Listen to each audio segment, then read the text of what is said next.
jërëjëf mbokk yi ñoo ngi leen di nuyu bu baax a baax di leen ziar comme ni ñu ko daan defee ci naataange làmb yéen ñi ñuy topp di ñu siifur ñu leen di bégge saa su ne di leen safoo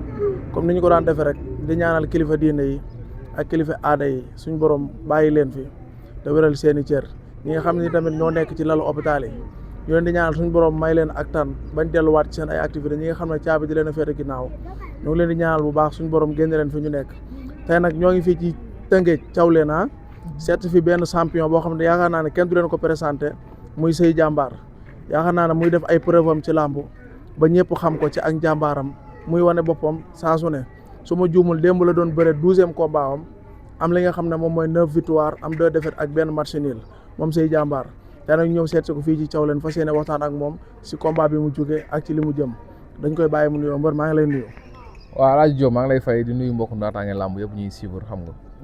waaw di nuyu fi ñu fekk nii muy Thiawléna di nuyu ñëpp di nuyu waa Parcelles aussi un peu 26 di nuyu waa Bargny di nuyu sama village waa Fandène di nuyu waa Niodior bu Fayaku maa ngi nuyu ñëpp di ñaanal ñëpp jàmm quoi di nuyu nag ñi nga ma fekkal nii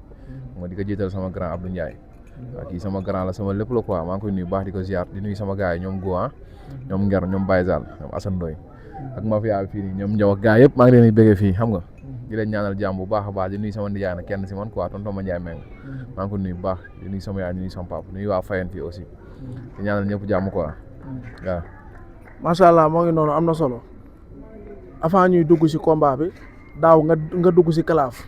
bëri si 3 combats nga génn si kalaaf bi ñu bari ne ñi nga nekkandoo loon si kalaaf bi dañ la ëpp doole waroo foon a dugg nga répété waat même chose ñëw jëlaat mbay xadaa bi nga xam ne bi ngeen sumee ko ñëpp dañ ne tamit moo la ëpp doole pourquoi ngay choisir luur yi. waaw combat bi moom maa ko jëloon sama bopp quoi. parce que comme li nga wax rek daaw dama duggoon ci kalaaf. donc moom nu mu fa demee. combat bu si bëri rek su ma ñibbisee ba seran damay xam ne combat bi mënoon naa si gagné. mais nag yàlla noonu la ko doon dogalee léegi nag pour ma nekk di teggi tuuma quoi seetal sama der. moo taxoon ma jël combat bi mbay xadaa pour teggi tuuma quoi waaw. teggi tuuma la wala jël risque. waaw jël risque teggi tuuma parce que kii moom kii na risque rien n'aura rien quoi parce que man combat jàmbaar yi si la ma gars yi nangulee sama combat quoi parce que journée bi man ak ñeneen ñoo si waroon bëre comprendre nga ñooñu teggi dem jël ñeneen te tey jii man mbay xaraa daan ma moo ma gënal ab paa daan ma quoi wala keneen daan ma waaw. mbay xaraa daan la moo la gënal ab paa daan la combat bi noo ko préparé. waaw combat bi comme ni ma doon waajee yeneen combat rek su ma xëyee dem salle ànd ak sama papa Papa Sow di ko nuyu bu baax a baax ak sama coach yëpp aussi di leen nuyu di leen wax préparation bi gis naa ko su ngoonee ma dem écurie ba contact su ma paree ma dem si club Sow Gueye maa ngi leen nuyu baax def boxe foofu quoi noonu laa ko doon jàppee. boxe bi dafa mel ne favoriser nga ko si combat bi. waaw boxe man moom combat bu ma sa am rek damay favoriser xeex parce que dafa am adversaire yoo xam ne nii mënoo ñëw rek bëre ak ñoom quoi il faut nga xeex ak ñoom te fi ma duggoon noonu catégorie moo boobu ma duggoon mënu ma ñëw rek jàpp bëre ak ñoom parce que ñoo ma ëpp relance ñoo ma sut ñoo ma gën a diis moo tax xeex moom dama ko bëgg quoi waaw. ñoo la ëpp relance ñoo la sut ñoo la gën a diis mais ëpp ñu la doole. non non kenn ëpp ma si doole de xam nga force ak masse moom bokkul mais doole la ne la quoi mais ñi jàpp man képp ku ma mës a jàppante rek suñ dajee man a yow dox dajee da mooy tóojal quoi da mooy wax capot parce que da nga xam ne booy bi li ma doon xalaat si moom ak bi ma duggee si géew li ma gis si moom bokkul quoi waaw. ñu gis ne Sey Jàmbaar chaque combat bu ñëwee day màgg étape par étape xam te ni kenn du ko balaame ci li nga xam ne mooy état physique loolu secret bi lan la. waaw secret moom entraînement la rek mooy li may wax tey jii bu ay nit di sonn ci yow xam nga jël seen temps jël seen lépp mënoon ko def leneen bàyyi seen lépp di ko def ci yow di yëg seen xaalis di ko def ci yow jël seen temps bàyyi seen liggéey di ko def ci yow yow li nga leen war a rendre la monnaie mooy nga ñëw ñu xam ne kii kat entraîneur après lu yàlla décoré rek baax na mais yow maanaam mbër bu ñàkk jom mooy ñëw simee ko ñu naan kii xanaa entraîné wul quoi waaye loolu moom mooy defet number 1 si mbër. macha allah moo ngi noonu am na solo secret bi entraînement la dem sa diggante ak sa adversaire si biir géew bi nan nga entamé combat bi. waaw combat man li ma waxoon signature ba rek parce que man li ma signature laa ñëw bëree dama ne ko boo taxee dinañ xeex dinañ bëre. arbitre sifflé nag ma seero ko mu dem ba ci saaku yi ma fekk ko foofu coach bi naka an yaran après ma seero ko ñu bëre ñu xeex bëre. après ma dominé ko am na fenn instant ba ma ko jàpp pour ñu war a bëre moom mu daw génne boppam quoi. comprendre nga noonu la rek man moom xeex bëre laa indi woon bëre xeex. bëre xeex macha allah moo ngi noonu am na solo combat bi tamit bëri na polémique bi si am de moom sax contesté na nee na avertissement bi nga xam ne moom la jël moom d'accord si mooy dernier avertissement. waaw léegi man ñaar avertissement yi ñu ma jox man d'accord ma ci parce que boo xoolee premier avertissement bi ñu ma jox ko. man dama ko diriger mu dem ba ci saako yi ma taf ko foofu. deuxième man après mu génn man deuxième bi ñu ma jox moom ma gën a bett man. boo xam ne dañoo bëri ba at bi sifflé mu def spectacle foofu doo tànk at bi moo sifflé ñu bàyyante de arbitre bi waañ ñëw jox ma avertissement moo tax stade bi ñëpp a yuuxu arbitre central beeg arbitre VAR beeg ñëpp ko yuuxu quoi xam na ne erreur la def léegi moom tamit deuxième avertissement bi nga xam ne moom la jox Mbaye Khada moom d'accordul te it ñu bari tamit nee nañu arbitre dafa def erreur mooy avertissement bi mu la jox ba pare rectifié wu. man moom côté boobu mënu ma see communiquer quoi man moom si sama avertissement laa mën a wax peut-être Mbaye Khada moom moo mën a wax si avertissement am quoi man moo xam naa ne avertissement yi ñu ma jox moom tegu ko fenn ñaar yëpp tegu ko fenn quoi parce que man amul benn yoon boo xam ne ni Mbaye Khada dàqi na ma may daw man maa ko jàpp muy daw di ko dóor muy daw bi nga jëlee coup ba dem ar noonu amul lu mu wàññi ci yow. coup bi yëgu ma ko sax man boo xoolee bi moom arbitre dafa sifflé ñu bëre moom peut-être si la ma dóoree xam nga man coup boobu yëgu ma ko mais après moom laa gis mu naan arbitre bi kii nag di ko taalal loxo moom moo doon signalé. waaw léegi man nag saa yu ma signalé man damay dem si kawam su ma nee nii mu arrière bu arbitre bi arrêté combat man xaw ma lu xew mu ne ma demal nii si laa defee ne nii muy naaj ma ne leen bu bakkan doon des fi sax tey dafay des. waaw démb gis naa la nga teg bakkan. waaw noonu la demee bakkan laa doon teg te sama combat yi di ñëw yëpp mooy raw. lu waral loolu. waaw parce que dafa am fu ñu jógee woon quoi. te combat bi li ma si génn sax si mbooloo mos nga yow mbër bu jógee si ay défaite jógee 2 défaites ñëw gars yi gën la bëgg quoi gën la topp loolu yombul. comprendre nga moo tax loolu jom lay def ak fulla ak fayda si yow. yow moo tax da nga leen rendre la monnaie rek combat bi tey jii su ma ko daanoon heure bii nii sax est-ce que dama fekk si gaal yi may jël dem Espagne. waaw parce que dafa metti quoi ngay ñëw wër a daanu rek pour lan tey nit di sonn ci yow. moo tax combat man maa ko jëloon sama bopp quoi teg sama bakkan. Mbaye Khada bi nga fekk ci biir géew bi jàppanteeg moom loo yëg am na doole wala. non am na doole macha allah Mbaye Khada moom forme bi mu yor nii ak doole ji mu yor nii gëmoo ni mos na ko yor ci làmb quoi parce que adversaire bi mu doon bëreel la nag comprendre nga parce que jël adversaire bu mel ni Seye moom boo jëlee di nga préparé di nga waaj waaw mais am na doole macha allah liggéey na quoi waaw. boo amoon kàddu koo koy sànni lan lay doon. waaw di ko wax mu gën a yokk rek gën a yokk état de physique bi quoi gën a yokk physique bi surtout gën a liggéey si côté état de forme côté biir beeg yëpp xam nga di ñëw moom taille bi mu yor doole ji mu yor relance bi mu yor warul mën a ñëw di ma déglu man dafa waroon ñëw fetal jaxaar sama kaw bëri ak man xeex ak man imposé ma li mu mën moom taille boobu mu am tey su ma ko amoon mu nekk sama place man su arbitre sifflé dama koy seere xeex ak moom bëri ak moom dina xeex wala mu bëri wala mu génn saako yi noonu la rek nay ñëw di jeexal làmb quoi moom champion la waaw. moo ngi noonu Mbaye Khada champion la ndaanaan la dañuy jaare foofu di ko encouragé bu baax rek di ko wax beneen yoon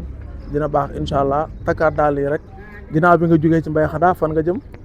waaw man moom mooy li ma wax rek man boo xoolee xam nga lu may bañ xam nga làmb dañoo gaaw si booy bi dañ ko utali yoon parce que doomu mot loolu moo tax mais boo xoolee man sama 12 combats yi ma bëre yëpp musuma bëre combat ñu ne kii moom sëyee ko mën quoi lépp rek da ngay dégg lan sëy am na combat waaw kon man wane naa sama bopp ci làmb quoi def naa samay preuve kon amatul lu may yàkkamti wala dara instant damay toog nekk samay entraînement su ma amul combat ba dem wàcc simple bi bëre su ma amee combat baax ñëw bëre ci dóor. maa bëgg a commencé wàcc ci mbapat. waaw man doon naa wàcc sax mais boo xoolee samay combat da doon tegloo te boo amee combat doo mën di génn di wàcc mais instant moom licence ba noonu bëre naa ko nag yeeg fas yeeg xaalis bi damay dugg ci àll bi mëkkante comme ñëpp. sa gars yi ñoom daam fii tamit ngeen a gars yooyu nee nañ nga bàyyi poids lourd yi day jël say morom ñoo ma ko yóbbal. waaw le monde des tiktokers kooku mooy loolu non man yóbbante yëpp dégg naa ko daam man damay lire commentaire quoi man su ma duggee YouTube damay lire commentaire yëpp TikTok damay lire commentaire yëpp Facebook damay lire yëpp ba si signature bi ñu def sa keroog xam nga après da ngay dugg gis commentaire yi quoi sëy ku ngay jëlal combat adversaire yi waaw di la wax ni yooyu yëpp ay commentaires yu positif la quoi te jël nañ yëpp capté nañ ko te combat bi ñuy gisaat ni dinañ xam ne affaire bàyyi nañ ci xel quoi waaw. instant bi pour nga am adversaire boo xam ne sa naataango la est-ce que dina yomb parce que da nga bëre ak ñi nga xam te ni ñoom ñoo la suur ci relance ba pare ñoo la ëpp tamit nga bëre ak ñoom mu métti est-ce que say morom dinañ la nangoo jël instant bi ñu toll. non man xam nga man bi ma duggee ci làmb man xooluma ci lu nooy te man Diop man su ma la waxee dëgg rek su fekkoon samay morom laay bëreel ay combat comédien laay bëree comprendre nga parce que man samay morom ci làmb ñan la ay Laurent Ndiago ñoo ma njëkk bëre ak yeneen ñoo xam ne ni fii xam nga lan moo fi am teel ma samay morom ma dóom ak ñi te man doxuma ci yoon boobu man dama bëgg jaayante quoi jaayante génn comme ça ëllëg su ma amee dara ñu xam ne kii kat mérité na ko mais bëgguma ku ma teel tànk waaw moo tax man jàmbaar laa mais samay morom nañ ñëw ñu bëri rek parce que bëri naa ay morom ci làmb ji. kon yow ñoom Laurent Ndiago ñoo la njëkk a bëri ban kañ nga bëri yow sa premier combat. man sama premier combat 13 août 2023 laa ko bëri. 13 août 2023. moom laa ko bëri sama premier combat. comprendre nga ma am 12 combats. instant yi nii te 2 défaites rek laa ci am kon loolu sant yàlla quoi waaw. léegi adversaires yi nga xam te ni ñoom nga bëgg a bëreel ñan la. adversaires yi moom ñii am nañ combat ñii amuñu combat parce que boo xoolee journée 1er janvier bëri naa fay adversaire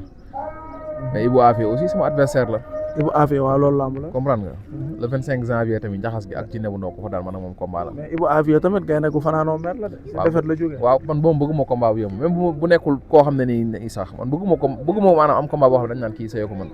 wala Dame Junior na ñëw moom may ko sens. Dame Junior na ñëw moom may ko sens. daa mit gaynde gu fanaanoo mer la démb am na lu ko naqari de. waaw noonu la mais na ñëw rek na ñëw quoi du fee wala ñaabu ndaw comme moom am na avance buy taxawaalu na ñëw ñu bëre. yow gaa yaa ngi lay teeral luur yi pare wuñ nga naan ñaabu ndaw. waaye ñaabu ndaw samay morom lañ ci dayo man mun nga ne kii luur mais bu addu sifle buñ jàmmante nga xam ne ki booy bi fi ñu ko doon xalaat ak fii nii sax bokkul quoi moom ëpp na lool naka de. sa diggante ak Zoss 2 tamit coow lu yàgg na de ba léegi leeragul. waaw yow combat moom xam nga ci lu bari Zoss dox nañ sama combat plus de 6 fois man ak moom tapet la quoi. 6 fois. waaw ñu parce que journée bi ma waree rek bay xalaat rek man moom ñoo ko waroon bëre. comprendre nga mais tapet la ñemewul te ku ñemewul moom du ñu wax ci moom. démb de moo andi mbay xadaam. waaw moo koy indi ma duma ko. muy génne. yàlla may ma ndam. kon jeex na. nii pare nga pour bëre ak Zoss 2. non man pare naa pour bëre ak moom pare naa pour bëre ak keneen ku mu mënti doon man amoo problème boobu. comme ni nga ko waxee sànq tamit 1er janvier bi diggante Souley Gaynde ak Caatu Ngéwal Alioune Seye Junior Ibo bu Kër Mbaye Fall foofu it say adversaire am. samay adversaire rek ba ci fëgala bu ngor ak Baye Ma Ndiaye foofu yëpp samay adversaire am man foofu laa bokk ci làmb. man du ma bëreeg benn booy boo xam ne dañ naan kii sëy ko man déedéet parce que loolu man tey jii su may bëreeg Diop Ndara ñu ne sëy moo mën Diop loolu su ma koy dégg du ma sax entraîné mais tey le fait que ma jël Diop ñu ne Diop mi moo mën sëy loolu damay yokk jom quoi. macha allah moo ngi noonu am na solo ki nga xamante ni moom moo tëggoon làmb ji nekk Basir production ñoo ngi koy nuyu di ko ziar di ko féliciter encore looy wax Basir production. waaw Basir moom sama waay la quoi bien vrai que promoteur bu bees la xam nga. dans la vie moom on perd jamais quoi ça on gagne soit on apprend xam nga def na première journée am na lu mu si jàngat na ci xam nga di ko ñaanal jàmm rek di ko wax ne ñun moom ñu ngi fi quoi xam nga ñun moom suñu kaddu lañ am te ñun bu ñu xasee joxe suñu kaddu joxe nañ suñu kaddu comprendre nga ñun suñu frère la te du ma sa deñ ci làmb la nekk xam nga mu nekk gan ñun dañuy ñëw teeru ko xam nga waaw mu nekk jàmm parce que dama jógee si kalaaf tukale de défaite amoo victoire mu ñëw tëgg ma quoi waaw kon te tamit teraanga rek moo koy fay kon moom su bëggee sama combat du am problème vraiment. ayca kon moo ngi noonu Basir production ñoo ngi koy féliciter bu baax ba pare tamit di wax ne presse bi nekk ci làmb yëpp kontaan nañ ci moom ndax démb yaakaar naa ne journée bu mag la te yombalal na ñëpp liggéey bi yaakaar naa ne kenn amul difficulté kenn amul jafe-jafe tamit bi mu ñëwee yombalal na ko ñëpp kon nag ñu ngi koy jaajëfal bu baax a baax di ko wax bonne chance ñu leen di wax tamit ne. beneen combat am bi mooy diggante Kirikou ak Nandi Fall su ma juumul le 21 mars. waa jeex jàmm ak Kirikou le 21 mars la waa jeex jàmm ak Sentel Junior boog jeex jàmm ak Sentel Junior Kirikou ak Nandi Fall ak yeneen combat yu ñu ci toftal Alpha 2 ak Jokkel tamit Jokkel bi nga xam ne moo bëre ak démb ki nga xam ne mooy Dun bu Faas moom ak Alpha 2 ci la ñuy bëre moo ngi noonu ñu ngi koy wax bonne chance Basir production. Sey jàmbaar kàddu gu mujj gi looy tàggoo. waaw balaa kàddu gi dama bëggoon nga jox sama gars yi ñu sànni si ay kàddu ma fi avec yooyu. xam nga waaw ñu bëggee kii sama grand la Abdou Ndiaye aussi. Abdou Ndiaye. salaamaaleykum ñu ngi ziar di nuyu di sant yàlla bu baax a baax tamit di sant Sey jàmbaar ndax góor dafa neex a àndal waaw boo xoolee démb combat bi ni mu ko bëree rek da nga xam ne góor la parce que koo xam ne moo la ëpp fuuf yow nga am 4 combats yoo xamante ne koo jàkkaarloo dañ naan moo la ëpp. nga ñëw def fulla ak fayda ba yàlla may la li mu lay may kon dañ koy sant yàlla mi ñu dimbali ba sampal ñu suñu mbër mi yàlla jàppale ñu ba booy bi romb fii waaw ba booy bi romb fii kon ni mu koy waxee rek moom topp ci ginnaaw kat moom dafa ñëwal boppam kon nag yàlla na ko yàlla jàppale may gërëm waa kër Alaaji Ibrahima Sakho ndax ku jàppale sama rakk ji lañ waaw tonton Habib Sakho maa ngi gërëm ñëpp di sakku di sama rakk ji dénkaat leen ko ñoom ñu ñaanalal ma sama rakk ji yàlla def leen roi des arènes lañ bëggaat Tëngéej ñu ngi sant waa Tëngéej di sant waa Thiawlène bu baax a baax waa Arafat waa Mérina waa Dangu waa Jokko ñu ngi sant ñëpp waa Guy Murit ñu ngi sant ñëpp di ñaan ñëpp ñu ànd ak jàppale suñu rakk ji yàlla jàppale ñu mu doon roi des arènes ñu ngi am contentement bu rëy nag waaw go bismillah go joxal go kuy ngeer kii maa Dofu Sey jàmbaar bi dafa say jàmbaar waaw bilaay walaay waaw ginnaaw bu sante yàlla ñuy julli si yonante bi di sant suñu ñaari waajur waaw di ñaanal sama yaay fi mu tëdd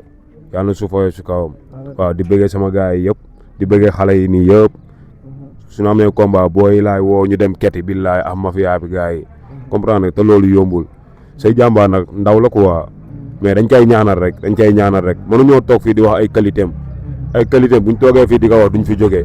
mais ñu ngi daggaan gars yi ñu gën a ñëw diñ jàppale quoi na suñu làmb day metti waaw te booy si làmb nañ préparé de booy baa ngi ñëw de ay moroomam nañ préparé bu baax booy buñ si jàppa li nga xam ne alalu àdduna jël ko yombul ndax booy jël si jal bi te doo jël si jal bi ba jël la jëlaalaxu jël la ñu jaxal la jaale la jiiroo jal bi nga xam ne àdduna yàllaa ko moom booy préparé leen de booy baa ngi ñëw de yan booy booy si làmba ji di zag-zaglu ku si mel ne kan ku si mel ni ay Fisa Bem Fisa Mbaye Gueye yow xaar leen booy baa ngi ñëw de génn tàng ay Ibo booy baa ngi ñëw boo ñëwee lañ gën a tàng fukki junni yoon booy ay léboo ko ngemba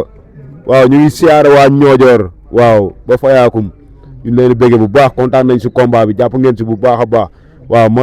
bëgg a lancer benn message quoi waaw président Lamine Diop waaw kontaan nañ si yow mooy li ma la waxoon rek au début booy bi sa jarbaat la booy bi sa deret la booy bi sa mbokk la boo ko jàppalee da nga ko war a jàppale boo ko jàppalee da nga ko war a jàppale te jàpp nga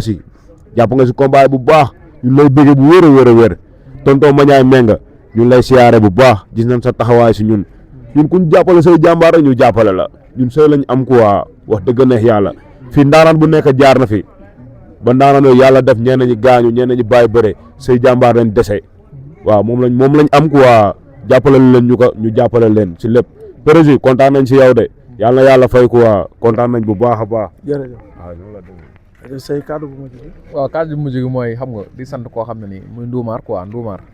sama benn frère la sama mbokku mbër bu nekk fii comprendre nga di ko sant bu baax parce que démb bi ma jógee dama demoon hôpital parce que sama loxo bi dafa baaraam bi dafa kii woon après si laa demee sama bopp hôpital moom mu woo ma comprendre nga bi ma woowee ne ma foo nekk ma ne ko maa ngi hôpital mu dagg ay itam yëpp ñëw taxaw ma fekk ma foofu noonu quoi Ndoumar di ko sant bu baax di ko gërëm di ko wax ne waaw moom xolam moo rafet quoi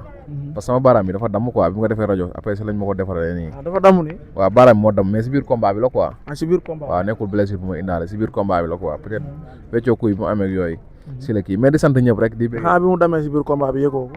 non doon naa yëg nag luy metti mais man du ma préparé sama combat ay 3 mois 4 mois ñëpp bàyyi seen yite ñëw ba foofu noonu non ma naan ay sama lii mooy metti pour ñu abandonné combat bi quoi sama fii sax dañ ko ñëw bi ma fii nii dañ ko ñëw quoi comprendre nga dem suuy lañ ko mujjee ñëw parce que ma demee ardo arbitre dana woon dañ koy ñëw pour ñu arrêté combat bi ma ne ko ñëw mu ne ma romb ko ma ne ko damay bëre waaw parce que yawee man tey su ma demoon tey naan ay sama fii mooy metti sama du may duggee si koñ bi damay teg bakkan bi ba keroog lu yàlla may ma jël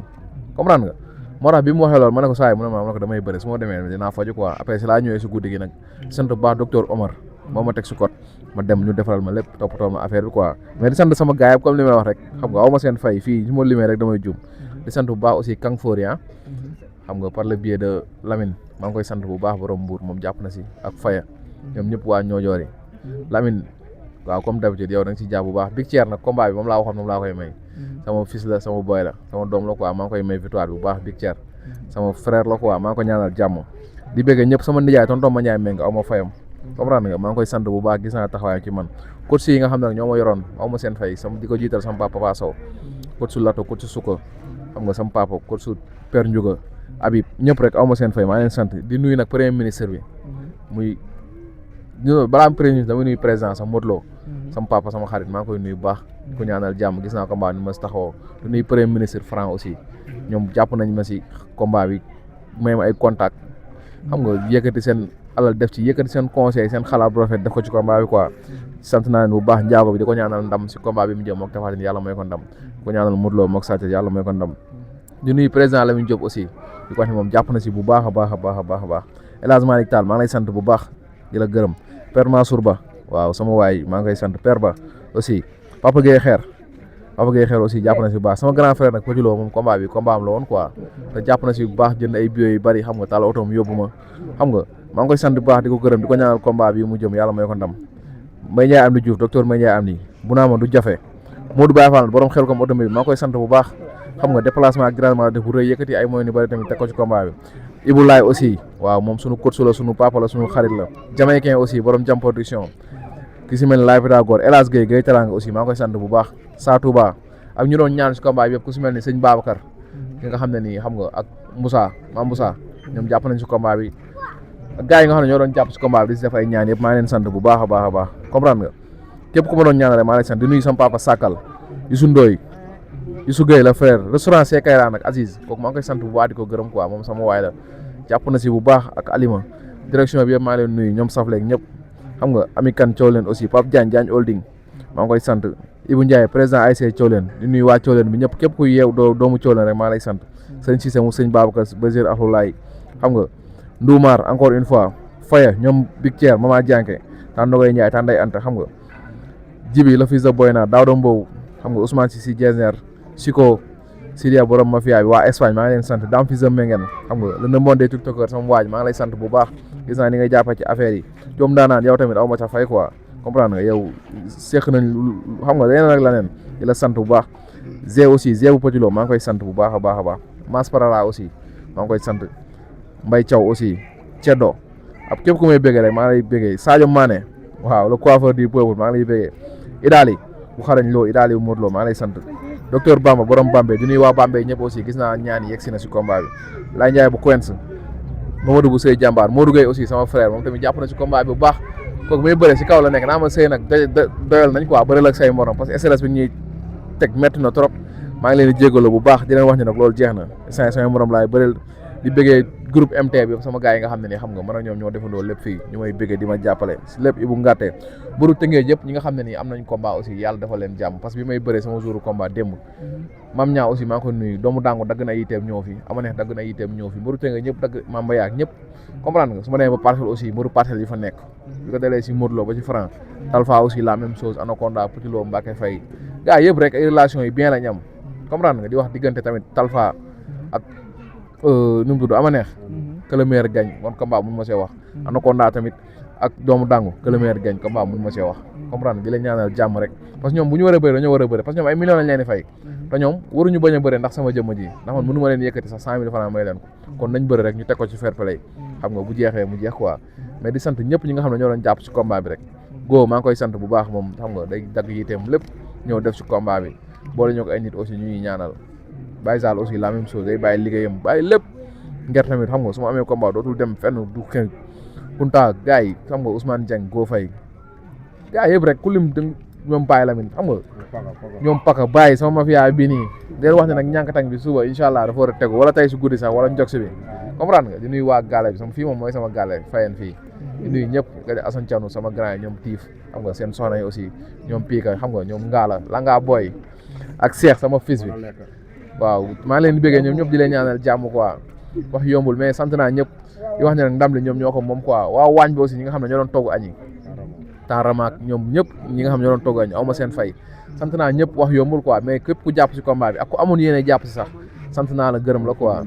waaw di nuyu tamit Njéeme suñu soxna si waaw Njéeme xam nga noonu la demee nag maa ngi koy bëgg ah Aline man